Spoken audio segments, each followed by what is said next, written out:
خپل پیژنګلو کې او د روغې په اهمیت باندې یا چې نن دا کومه مسله حل شو څه وایي؟ بسم الله الرحمن الرحیم. زما نوم دی وقار احمد او زه دلته کې د توحید کالونۍ کې زما امامت دی او د دې ملګرو په دعوت باندې د کار خیر ته حاضري مې کړې وه. زه ستاسو د دې چینل چې کوم دی نو په وساطت سره زه د خپلو عوامو ته د خپلو مسلمانانو وروڼو ته دا یو دعوت او یو میسج ورکوم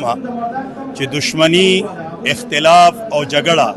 دا د ډېرو بې خیرو سبب ګرځي. په دې سره کورونه ورانیږي، په دې سره ملکونه ورانیږي،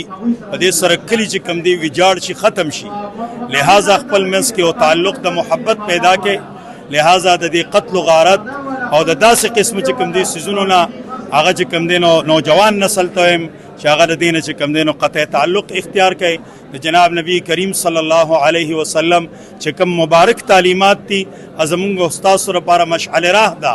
زموږ لپاره یو نمونه ده چې نن په دې دور کې موږ د نبی علیه الصلاۃ والسلام تعلیمات چې کوم دي د هغې مطالعه وکړو، د صحابه کرام د تعلیماتو مطالعه وکړو او د هغې په ذریعه باندې موږ پر خپل ګاونډ کې، په خپل کلي کې، په خپل ښار کې د محبت او د الفت یو درس ورکو دی خلکو ته. او چې کم خلک په دغه سيزونو کې مبتلا دي، زما مشرانو ته سپین روبو ته درخواست دی چې په دغه حالاتو کې چې د کم عمرونو په میاس کې اختلاف دی، دشمنی ده، چې هغه کې د الله د رضا لپاره موږ او تاسو منډې وکړو چې مزید نقصانات نه بچي. مزید نقصانات نه وي ولې لکه په دغه ملک کې دغه ترخګری دا خلک راځي، دا کم انسانیت دی چې راځي او د خلکو ته چې کم دنو حمله کوي او اٹیکونه کوي.